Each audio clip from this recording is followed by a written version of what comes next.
Justin, I'm sick, so can you introduce the podcast? I'm so sick. Hello, everyone. Welcome to Tap Calf Transmissions, the only Star Wars podcast, period. Today, we will be discussing the final episode of either season 1 or the whole shebang for the Acolyte. My name is Justin, joined as always by my good friend Corey. It's me. Yep.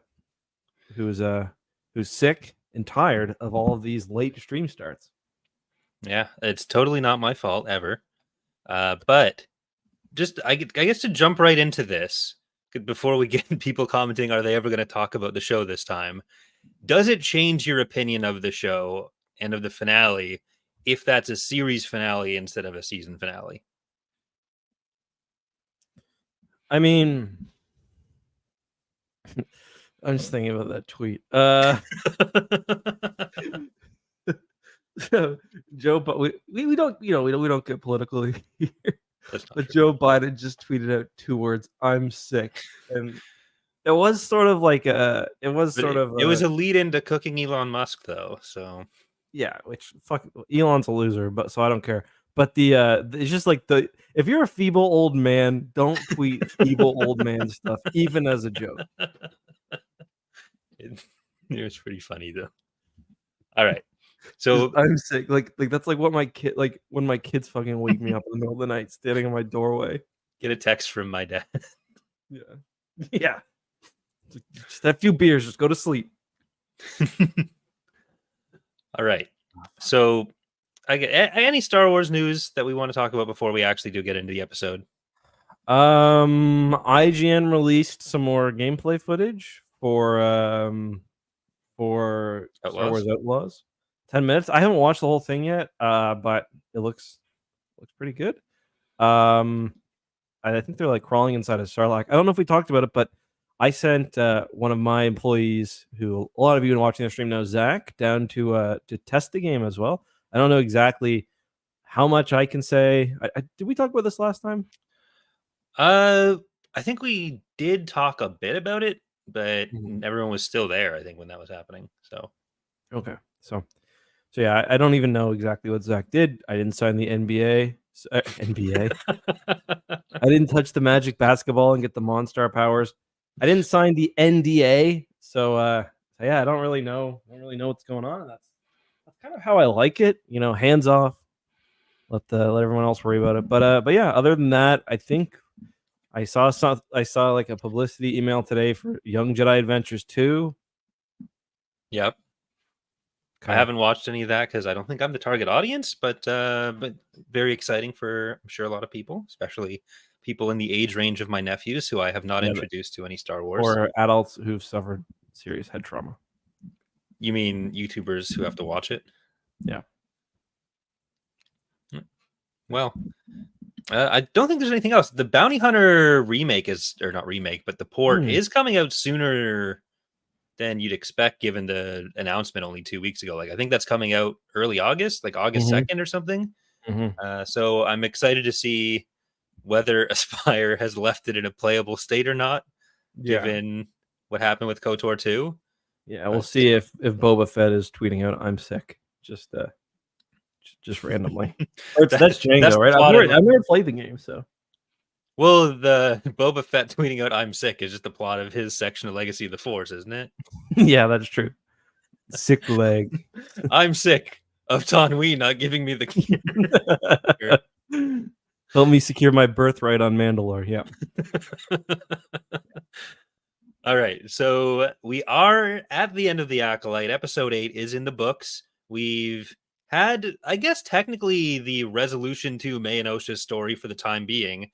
We at least saw how they reacted to hearing about what happened on Brendok, but there's a lot of questions still in the air about where some of these characters could go. We had a cameo from new Supreme Chancellor Mr. Tarsant. I forget. I think he was named, but yeah, Raincourt. Tarsant. Oh, the Supreme Chancellor. Yeah, I know. I forget his name too. The most important cameo of the night, I think. But yeah, I'm just as you read it, I saw Leslie Headland just did an interview with someone. and she did acknowledge that was Plagueis in the episode. Spoiler alert. Yeah, sorry, continue. That was about it. I mean, we had a little bit of the back of Yoda's Last Jedi head. We Mhm. know Vernesh Dude's was been old for so long, it's insane. yeah, he's what? He's 800 years old there. It's not like Yeah. this is much earlier. No, And still pretty old. and it's before his period where he gets on the meth for a while and you get the episode 1 appearance, so Yeah. not a healthy time for him. Yeah, that was a tough look.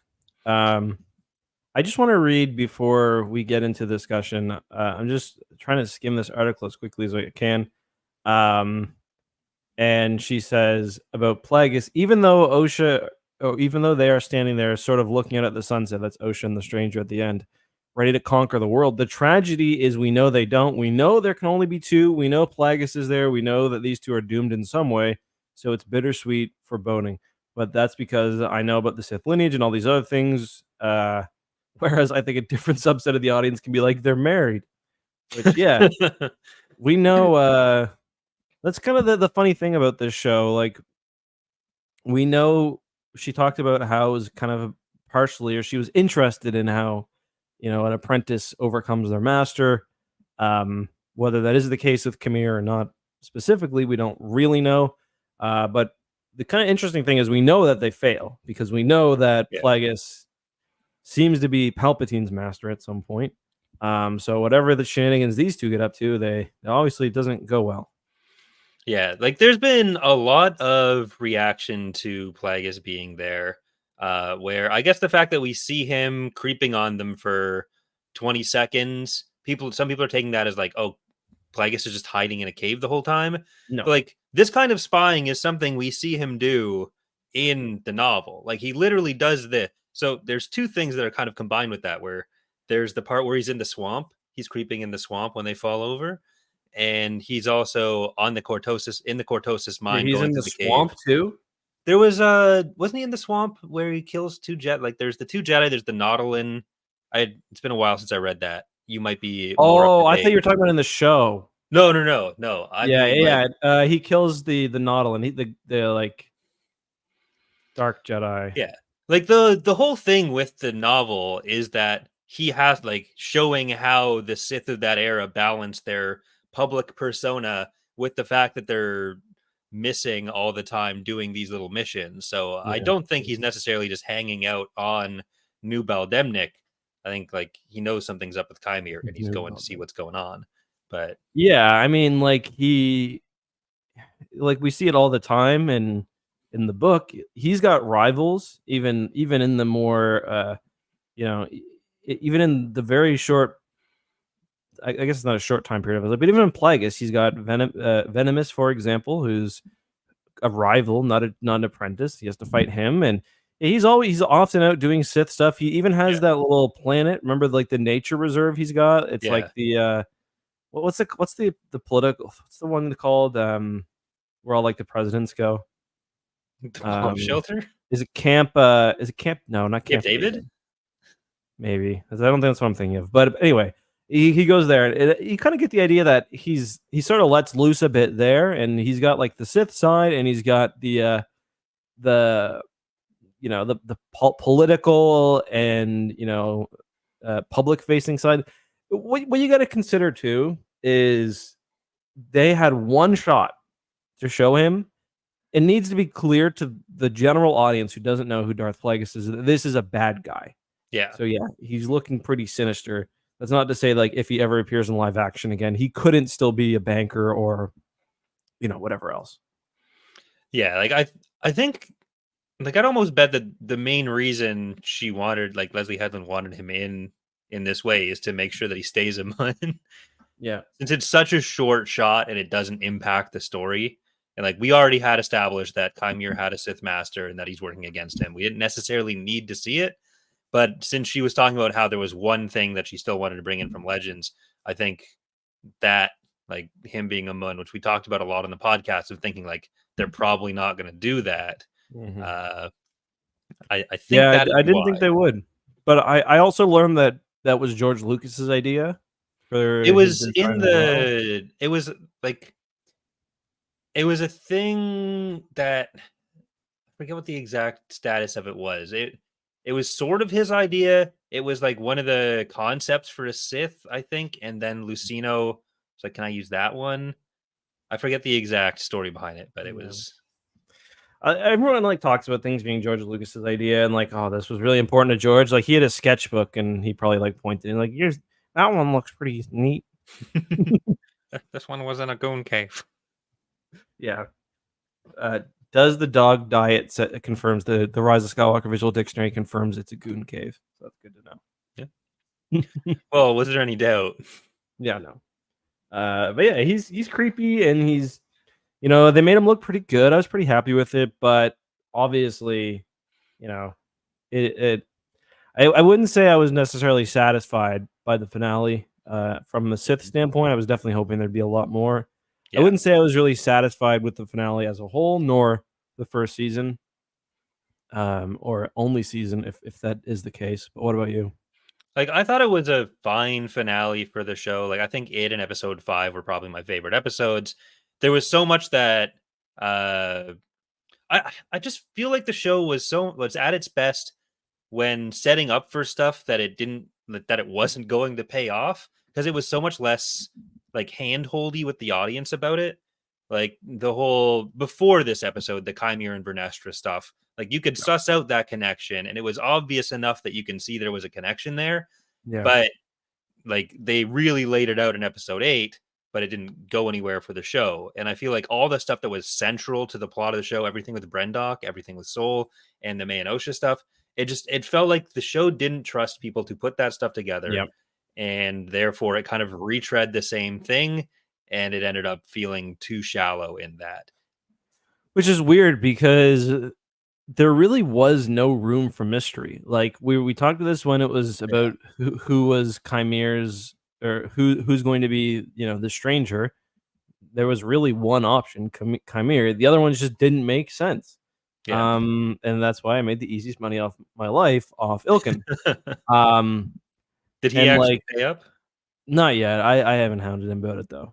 Okay. But I think I'm gonna get him to like buy me a bottle of like expensive whiskey or something. Although $100 isn't that expensive for whiskey. But the other thing is like Disconnected elites. Okay.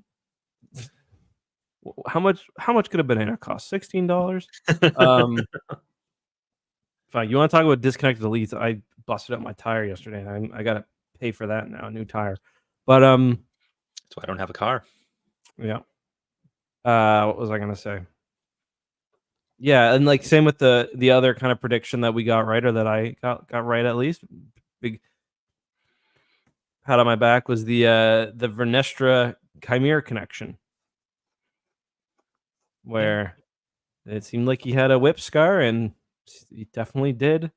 Um, but I guess the thing that I was maybe most surprised at with this season was how many clear plot anchors they put in for a potential season 2. Yeah. I was really surprised by that, actually. I really thought there'd be specifically payoff for the whole Chimere's got a Shoto, Vernestra has the light whip, which is like a good hint to their connection for people who know that stuff. Yeah. But like that again seems like if it happens would be season 2. And yeah, I think that was my biggest problem with the finale is that there's so much of this stuff that feels like the more interesting stuff it would be coming in season 2, and that took away from the ability to kind of have some proper fleshed out pacing for what is the actual core of season 1, which is May and Osha's reaction to this information they're getting. Yeah. Like I I feel like there was enough to set up Osha's turn and May's reaction because, like, I've been saying that this is what would happen, or yeah, this would be what would happen since like episode 4 or 5. That like May would have this reaction to the information. She'd kind of soften on it when she gets a straight answer, Mhm. even if she's not like forgiving Soul or anything. Whereas Osha would feel a Yeah. lot more betrayed, and that would be what prompts her to become a Sith. Yeah. But I still feel like having the actual events to get there. Like my thing with the writing in the show is that I think the overarching ideas are good. Like I enjoy the story from like a bird's eye view, but Yeah, then you get into the actual like point A to point B, and that's where I think the show stumbles. yeah, like the idea of twins who are kind of the same individual, virgins in the force, like all of that's really interesting. But like at the end of the season, all I was thinking is like, man, if they make a season two, I just don't really want May and Osha to be in it because their characters, like, they had so much of an opportunity, and like I'm not trying to hate on them or the actress, but like there was not any moment where I found myself really caring or wanting to know more. Um, Whereas like Saul, on the other hand, was kind of consistently phenomenal. So yeah, I don't know, like that's the thing. The bird's eye view, the twins, virgins, it's all very Star Warsy, but then the execution for that in particular just did not work for me at all. Well, I wonder with May and Osha if it's not just because like it was very clear where they had to go from episode one. Like so much of the extra information we got about them was just the kind of seeing the same thing again and again. Whereas Mhm. with Soul, that was the extra information we got in like the other flashback episodes, seeing what his role was, what his reaction was, because there was more to come out from him. So I feel like in another season, I think there's more for May and Osha to do Yeah. that might feel a bit more free. So Yeah. I don't think I feel the same way about wanting them gone for season 2, but I think there's more opportunities for them when they're not kind of constrained by that. My main problem is like I still just never felt like they actually established the characters as real people. Right. And like we got the most of that really in the first two episodes, especially with like like the interaction with what's her name? What was the Indara? Or no, the little one who got stabbed 3 times. oh, What was her name Jackie. again? Jackie, yeah. Like I thought like that helped humanize, like that was good, but it actually helped humanize both of them because they both had interactions with her. Yeah. But like I don't know, it's just it moved too quickly, but also like too slow at the same time. Yeah. Like I'm not sure what to feel about the whole oh they're actually one person thing. Like, what does that actually practically mean? Yeah, Like, exactly. they're okay, they're genetically the same, that's a clone. They They're have the clones, yeah. same symbionts that are together, that's okay, that's just extra weird Force stuff. Like, they're different, they've had different experiences. Like, they each have half of a personality and then they're incomplete without each other. Is that Yeah. what we're supposed to get from like how May and Osha are reacting to stuff? But I also feel like if I was a twin watching this, and I know any of my friends who are twins, like, that's You have probably a plot multiple that would friends who piss are a lot of twins? them. I have, yeah, family, friends. I have a couple Wow. sets of twins in my life, but I feel like one of the things that tends to piss them off the most is, like, any idea that they're the same person. Do you remember I remember when I used to call I was friends with twins growing up, and I'd call their house and their mom would pick up because like back when before we had phones or before we had cell phones and you'd like call their house number and I'd be like, "Could I speak to Joe or AJ?" Like or like I don't care which one.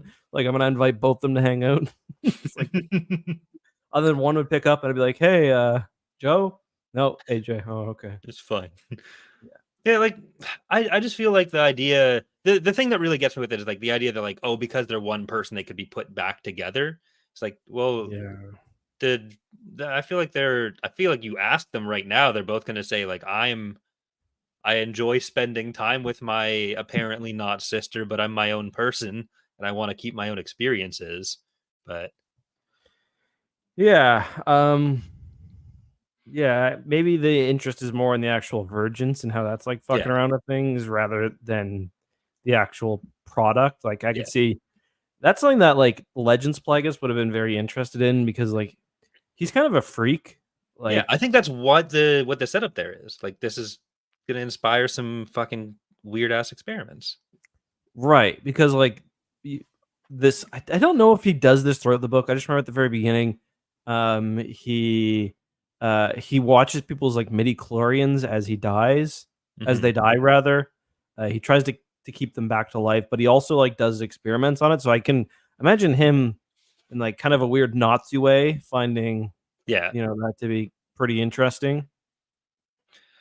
Like the people are asking like in the comments, like, what are your thoughts on people saying they ruined Darth Plagueis? He was in it for 3 fucking seconds, like if that. Like I don't know how you could ruin it. Like yes, he looks pretty evil, but like it's to show fans, hey, this is a bad guy. Like, Yeah. I don't know. Yeah, him. We already talked about towards the start, like him creeping in a cave is very much in character, and it doesn't mean that's all he does with all of his days. Like that was the biggest thing I saw. I like the idea of him being, oh, he's not around yet. First off, the birthday is we had this discussion with Coyote as well, Coyote, where like the ages aren't canon anymore. They can still take a lot of the stuff, but like the age in that was given in the book was a very rough range. Like Yeah. he's already been training with Tenebris for That to super me is long. one of there's so many hints when like people get all of their information from reading the Wikipedia rather than Yeah, actually like engaging with the source material. And anyone who's like actually really mad about Plagueis having a different age, to me that's like okay, they read the source, they read the Wikipedia page because like when you read the book, yeah, Plagueis's age, you read it and like you get the idea he could be 500 years old, he could be 400, 300 years yeah. old. Um He was significantly older than 100 when he's talking to Palpatine. That's how he says it. Like well yes. over 100. And that's what Like he's saying to someone publicly, and that's yeah, in because that's Palpatine when he's I think Palpatine is just like a he's like a student at that point, yeah. and he's, like, talking to him He's on like a kid at on school. yeah. So he's telling someone publicly that he's well over 100, and that's 60 years before the Phantom Menace, so that puts him at 160, and, I think this is what, 1 is it 140 or something or 130? So, This is like like 132, I think, around there. if you're actually really mad about that, like, I don't know, I think you're cooked. Like, Yeah, mentally, I think you might be cooked. he could be 40 here and then 100 years later for the Phantom Menace. Like that would be 140. That like when he meets Palpatine at that point, Palpatine is 17, so that's around 60 60 BBY. I think it was 67 in the book or 64, one of those Yeah, 2. so if that's a 70-year-old Plagueis in the cave, then that would entirely match with Yep. Legends. Like it's Another not. thing that I've seen a lot of people talk about is they might change the point when Plagueis dies, because, like, Mhm. I was surprised, but a lot of people, didn't like that Plagueis was still around until The Phantom Menace, which I I think it's a personally little n weird, but I yeah. yeah, I think it's weird because that makes a lot of people think that, like, Palpatine was an apprentice, when Yeah. really, like, in their relationship, they had moved beyond that dynamic, at least, Yeah. like, it still existed to a point where, like, Plagueis would still kinda boss him around sometimes, Yeah. but, like, they definitely Plagueis was presenting it more as, like, an equal relationship, um, which Yeah, because Plagueis Palpatine was thinking like Tenebris's big problem with him was that Plagueis wasn't making his move against him, and he was very disappointed in Plagueis for not usurping him. yeah, Because when yeah, Tenebris was dying, he was then upset when he was reading the Maxi Chlorians, which let's not forget those are a fucking thing for some reason. yeah. He was reading the Maxi Chlorians and seeing that it wasn't going to be Plagueis that did it, but his apprentice instead.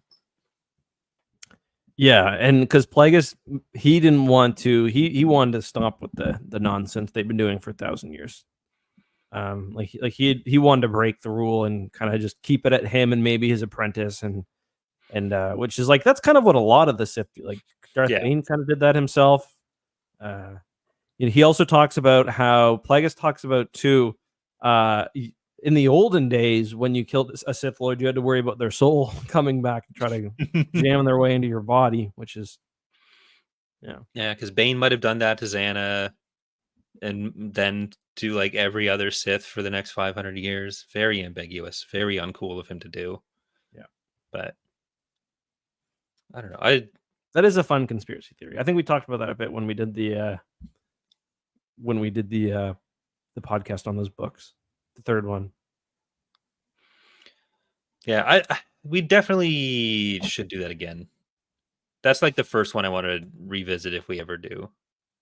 Oh, I meant in Bane. You wanna revisit Plagueis? Oh yeah, yeah, no, yeah. The Yeah, I Bane don't wanna revisit Bane.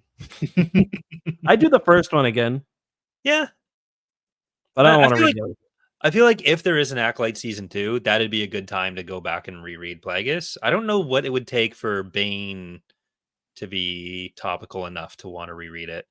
Because at least Plagueis I really liked. Bane, it's fine, but neither of us are as big on it as a lot of people are. No. But I mean, No. kind of getting back to what we started this with, I think like It's not even just like people getting lore from reading the wiki. It's people getting lore from listening to a YouTuber who's only read the wiki Yeah. and them presenting it as like the solid thing. Because like when you get into actually reading a lot of this stuff, like it's hard to have these ideas of incontrovertible lore survive contact with two different books. Totally. Like, and that's the other like big hint that like, yeah, you don't really know what you're talking about. There's there are contradictions in these stories. Like, Hmm. you know, anything pre prequels is going to pretty much be wrong in the, you know, like the Bantam era. It's just going to not know what the Clone Wars in. It's going to say the wrong thing. The timeline is going to be wrong. And yes, like Wikipedia and other encyclopedias have a way to manage that. Usually they'll take the most recent source and kind of layer it on top. But like to say that there was always, you know, one authoritative answer to like, you know, like Dark Empire, for example, Palpatine implies that he's changed bodies multiple times. Um, which obviously that was you know, overwritten by other things and out of universe things as well. But yeah, I don't know. It's I kind of wonder what the reaction to like say the Jedi Academy trilogy came out now and then a show was made out of iJedi where it's yeah. like all the Jedi Academy trilogy stuff was happening, but then there's just this new guy who's there for all of it, just commenting on Yeah, everything. yeah, exactly. Corin. Like, oh, Dave Filoni's fucking wank insert is in here now, and he's the best Jedi at the Academy. He's lecturing Luke. Disrespectful. That is true. If iJedi were made nowadays, especially if Corran Horn was, you know, sassy, Well, yeah, that's like every Bantam era Legends book, and even the Del Rey ones, where it's like Heir to the Empire comes out, Mare is just insulting Luke. Black Fleet Crisis, you have Akana telling him he's basically murdering everyone. I Jedi has Corrin and Mara telling Luke he's doing a bad job. The new Jedi Order comes out, and Kip Durin is calling him a bunch of names, and then Justin was dead. I don't know if that's just your camera or if you're entirely gone. All right, I think he's gone. I'm gonna remove and re-add him. It's not working.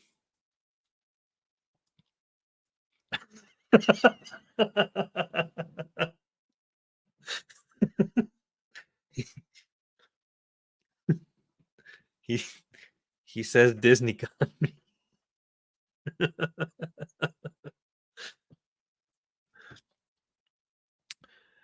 But yeah, so all right, I'm sure he'll be back as fast as possible.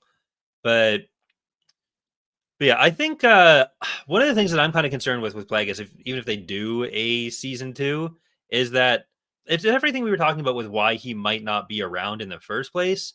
Where like it having the alien characters like that are oh I it says he's here. I'm just gonna maybe tell him to know. Here he goes. Here he goes. Okay, you're back. Disney's got shooters everywhere.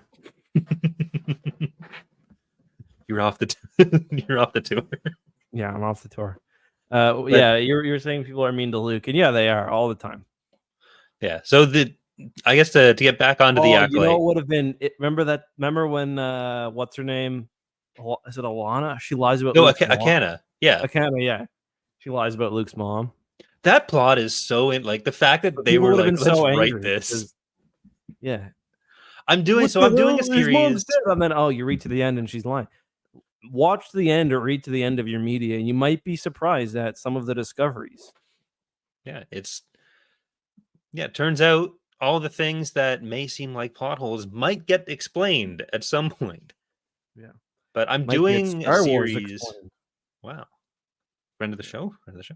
But yeah, I'm doing a series of books or a series of videos about like books that people who like different shows might enjoy. I was kind of And surprised you didn't put Plagueis on your Andor one, actually. well, I don't want to double it up everywhere because then it's like I'm just going to recommend Plagueis for everything, and I'm recommending Plagueis for Acolyte. Yeah. But I was thinking about recommending Black Fleet Crisis specifically for the Falinasi stuff. I ended up saying maybe don't do it because the rest of it's not that connected, and the characterization of Leia is bad, but I still brought it up. And I thought you were gonna say Black Fleet Crisis for Andor as well when you're talking about look at the anyway, It's yeah. just that part isn't. I feel like it Yeah. wasn't handled even as well as the New Rebellion. The only thing But that book handles well is the military stuff. yeah, but just because like the Force cult being used a different way, criticizing the Jedi, that kind of stuff, I thought the Falinasi stuff was worth bringing up. Yeah. Uh, but yeah, it's hard to recommend that to people now because like, oh, there's this entire plot that you're gonna go in knowing is completely baseless because Padme Yeah. was not a Falinasi. Yep. But yeah, so the thing that concerns me with even a possible season 2 with Plagueis is that like all the things we said about why it would be difficult to use him for much like Yord's Padawan still applies. Yeah. So if he had to have a bigger role, that's kind of I don't know. Yeah. No, you're right. I was also gonna mention it is funny how like when the prequels came out in universe, like in the book timeline, Luke also got like a lore dump from R2D2. Just like I think is that what book is it he gets that in? It's That's I think that's in Dark Nest when Gent is yeah. trying to slice it for him, and then Yeah, there's the they're like, recordings "Hey, of you might kill Anakin. R2." Yeah, he's like, "Oh, you got access to Wikipedia, basically." Yeah. Like that was fucked up because like Luke was willing to just have him have the chance that R2 would basically explode if it went wrong. And then it ends with R2 playing the recording of Anakin choking Padme, which I guess R2 had just kept in the banks for a while. Yeah. Yeah, I don't know what he was doing with that one, Mm. but Well, what did you think of Soul's interaction with Mayanosha there and his explanation for what he was doing? it's good. It was good. All right. Yeah, Great. I like the fight too. The fight was really cool. I did enjoy the fight. I thought his reasoning sounded worse in Yeah. his explanation here. Should have Worse been than like, I'd been giving him "Listen, credit your for. mother's ghost was so spooky. You would have done the same thing. I didn't know she was teleporting." Yeah, like I was expecting him to say it was an like I misunderstood the situation. I thought I was doing what was best for you, but I can see how I made a mistake. It's like, no, I meant to kill the bitch. Like, what the You would have too. She was nasty. I always tried to teach you not to smoke. Yeah. She was so not chill, you wouldn't believe it. I felt like that kind of drew back some of the sympathy for him, Mhm. even if he went out telling Osha it was okay to choke him out, which I guess that's nice. Yeah. Yeah, he was a great character. Sad to see him get choked out like that. I don't know what else to say. That sucked for him. But I thought the lightsaber bleeding was a little silly. Just like I didn't really like the way it was handled, where it literally kind of looked a little space ballsy, where like Yeah, I am evil his now. Schwartz is growing. Yeah, Yeah, my Schwartz has become infected. Like, I've never been a huge fan of the Kyber no, bleeding I concept really in the don't like first that either. place. Like I thought it was okay here. I thought it was fine in Jedi Survivor as well. I think it's goofy in the Darth Vader comics as well. Yeah. I think most of those comics are fairly goofy, but yeah, I thought Jedi Survivor so far has been the best. Yeah, that's probably Like, true.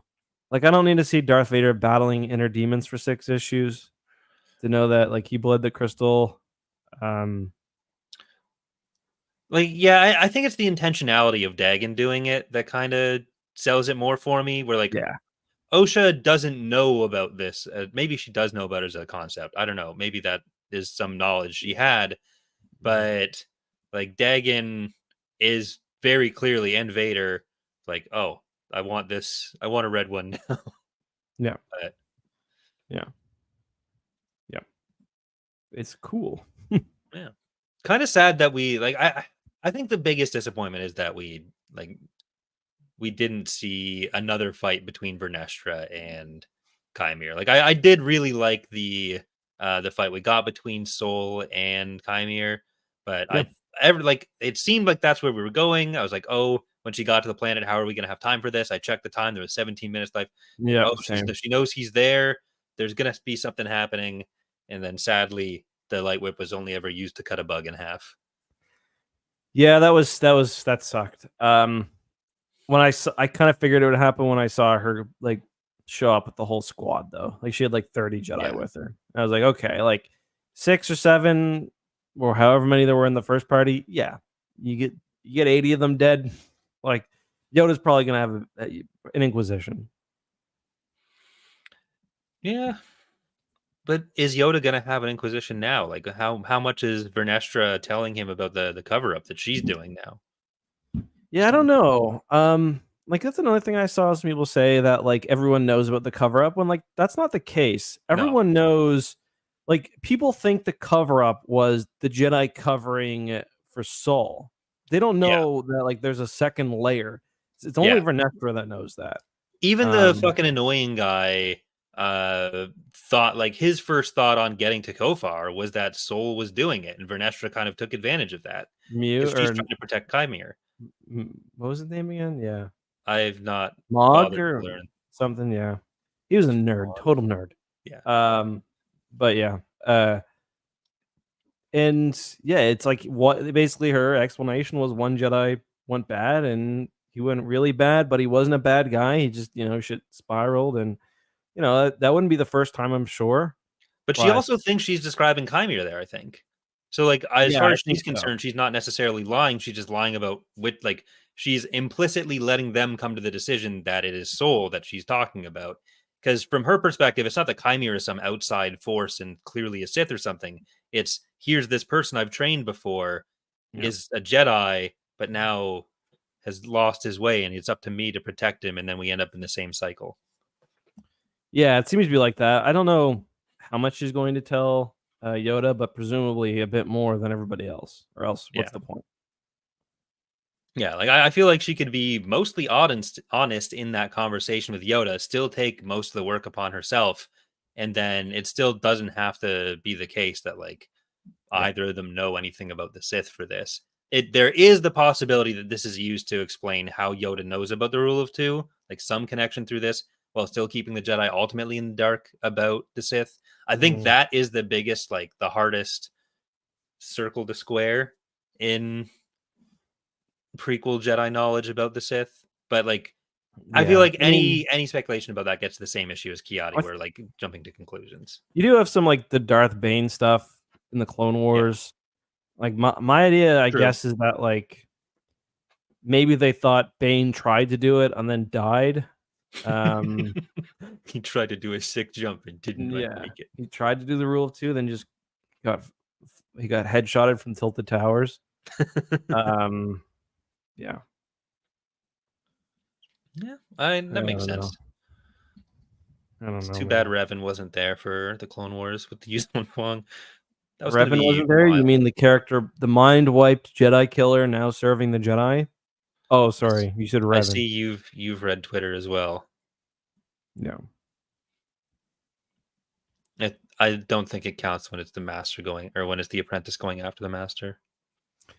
No, I don't think so either.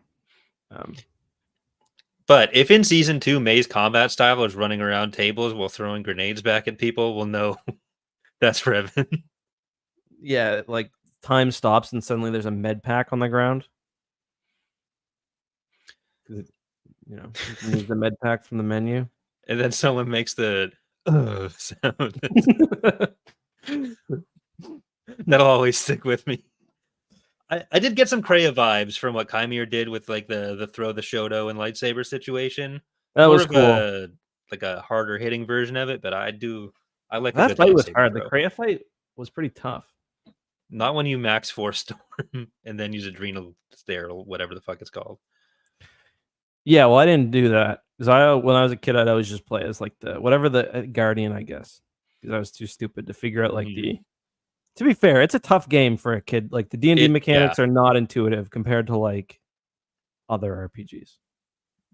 Like I would be like, oh, I'll use the power attack because he does a front flip.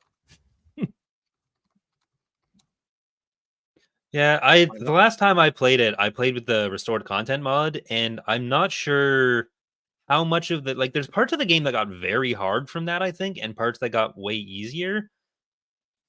And I don't know. I kind of want to replay the game without the restored content mod because I can't even remember what's actually canon from it or not anymore, because it's just so much was cut. Like, is Bao-Dur canonically dead? I think so. I don't remember. I've only played KOTOR 2 maybe twice. The first time I played many times.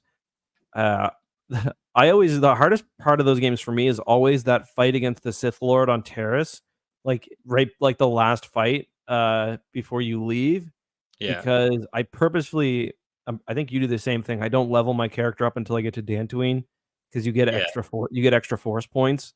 yeah. So I always find that last fight very, very difficult because you're in like a small room against that. I forget his name. He's like the Sith, the bald one with. I think Is he's it got a Bandon? goatee. Yeah, Yeah, it's Bandon. Bandon. I think. Yeah,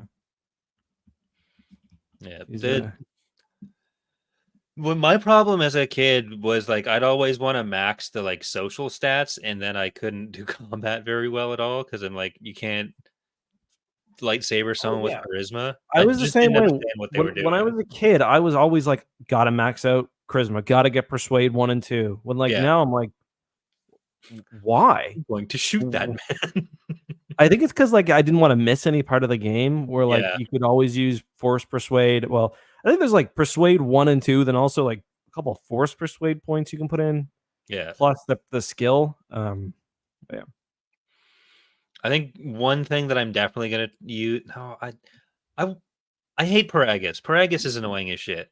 But That's the asteroid, right? The first yeah, part? where you start in KOTOR 2, where it's just you, Atten, and Kreia, and it's like At least you get the really force right from the establishing. beginning though. Yeah, that's good. And The like, terrace is such a cool location. yeah. There's so much going on there. I like the party in KOTOR 1 is just so much more likable than KOTOR 2, where And everyone memorable in in my KOTOR 2 opinion. is kind of an asshole. Yeah. Yeah, Kreia is like obviously memorable. Um, and like KOTOR 2 is also just very it's very dark. I mean, I'm not saying anything mind blowing here, but like every part of KOTOR 2 is like dark. The villains are legitimately scary. When like Darth Yeah. Malak, he's like a cartoon villain, basically. Like, yeah, his jaw is kind of creepy, but like it's creepy in like a Star Wars way. Yeah. And like he's like basically laughing and blowing planets up and like it's silly. Like it's silly when in like the second one, it's like, yeah, this dude is like skin is falling off and is like being held together by the force. This guy like maybe eats planets or something, and then I don't know what this bitch's problem is, but she's freaky. Like so, it's like just it's even the planets are like they're all dead, and the Jedi Order has been like kind of wiped out as well. So That's the other weird part to me is like I tweeted about this, but like the KOTOR 2 Jedi Purge is like at least as successful as the Order 66 one, and even in media that is set around the same time, uh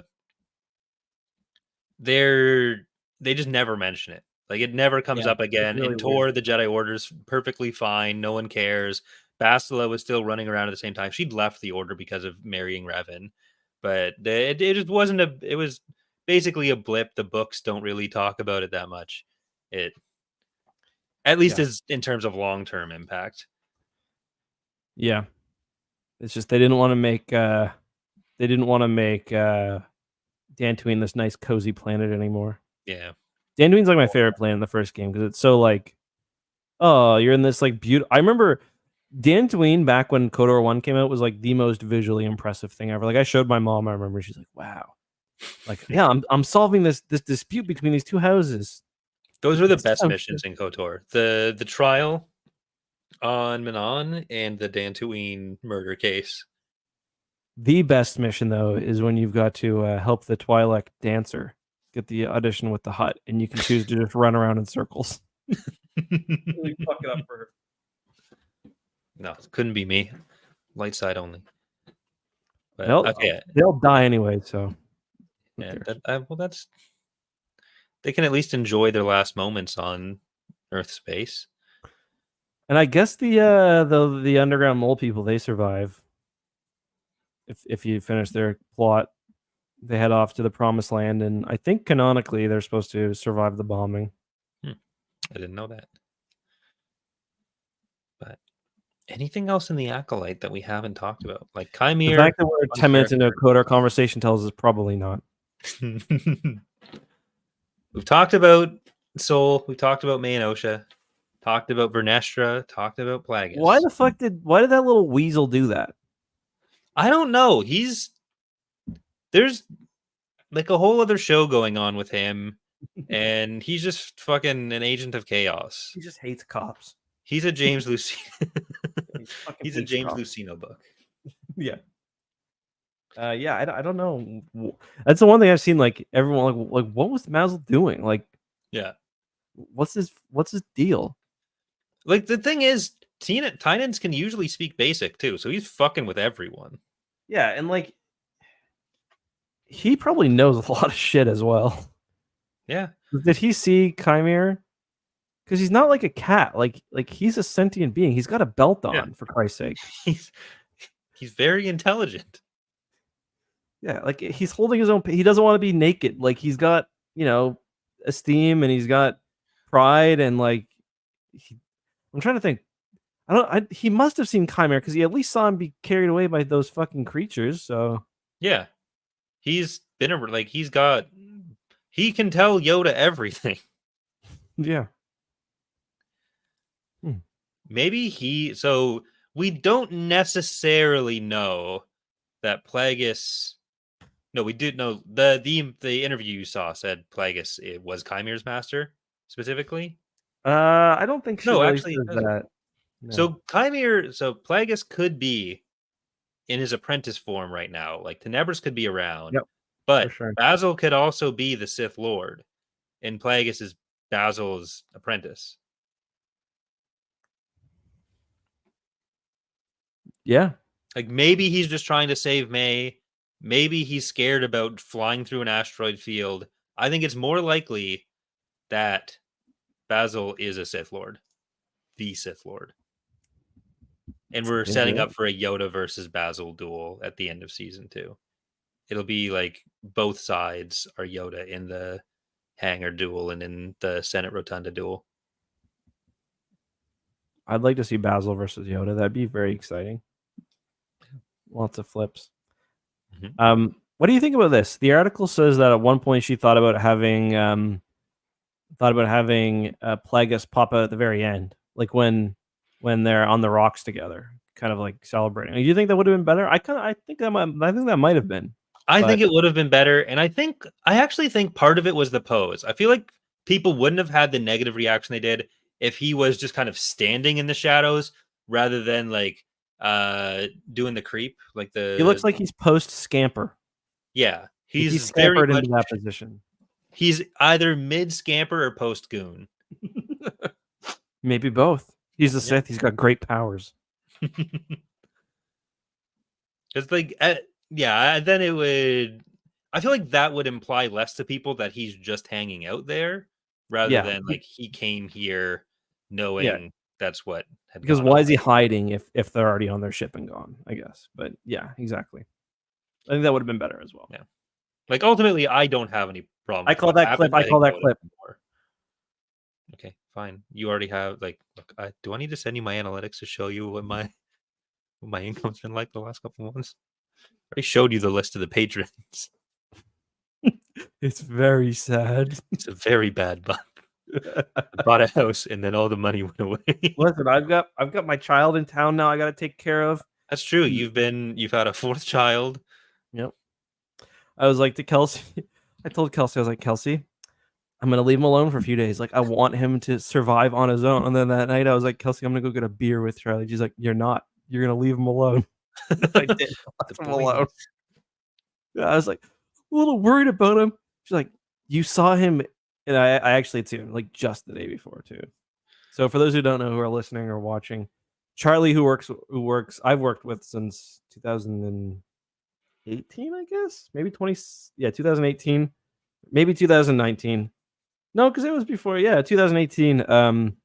He's in Halifax, where I live, for a couple months. So, because he's got a goon cave. With you want to talk about it? Was 2019, so I think it would have been even earlier than that. Yeah, it wasn't just a year for you guys, but anyways, yeah. I mean, I can find it. Let's see. Find the Fortnite stream or whatever that the stupid AI scraper had taken from X2. Yeah, basically. But yeah, he's here. He's pretty close to me as well, like in location. Not emotionally. No, not emotionally. So yeah, it's been fun. I met him for coffee yesterday.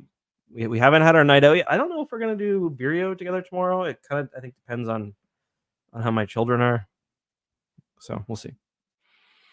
It just makes me sad seeing all the shit he's up to right now. He seems like he's thriving, which I'm very happy for him. He does, yeah. But the fact It's that I'm probably not going to be able to come down when he's here makes me sad. yeah. It looks like Zach might not be able to come down until later as well. Yeah. Thinking in October. He's thinking an October trip. Yeah. All right. Well, we'll keep you all updated on when our trips will be, unless there's anything else you wanna bring up about the Acolyte. Nope. I think that's it. So that's the end of the season. So the episodes for TapCaf, I think, are probably just going to move back to Thursday. We'll get back to books. Are you guys doing the book tomorrow? So yeah, tomorrow night, Ilkin and I will be talking about Temptation of the Force. Justin, you will not be joining us for that, and therefore it will not be available on your channel. Have you finished like it? any of the book ones. I stopped reading it because Ilkin hadn't finished last week, so I have like 20 pages left that I need to finish still. Did you like it? I don't want to forget. It was fine. I think it was top half of the High Republic for me, but not as good as Convergence or Rising Storm, which I think are the particularly good ones. But better than I've Light seen of the a lot Jedi. of people, yeah, for me definitely. But I've seen a lot of High Republic fans haven't liked this one, which is weird because I've liked it a lot more than most of the other books. To me, this one felt like it was meant for the High Republic stands because we're getting, the romance, right? There is some romance there. I'll probably be in the chat tomorrow. So all right, so that'll be on youtube.com/Corey's Datapad for Temptation of the Force tomorrow. Then next week, next Thursday, the 25th, the plan is that you and I will be talking about New Jedi Order, Force, Heretic 1, Remnant, the Star Wars edition. Yep. So we'll be hopefully getting through the rest of NJO before another show is on. I think that's a reasonable goal because Skeleton Crew by the end of the year. It'll be a holiday show. Got I like think 4 books left. So yeah, and we'll throw in maybe the Invasion comics between then as well. Yeah. All right, but that's going to do it for tonight. Thank you for listening, everyone. Would you like to say goodbye to the nice people? Goodbye, everybody. I've got to pee so badly. Please end the stream. I'm not even joking. All right, ending the stream so Justin can start his.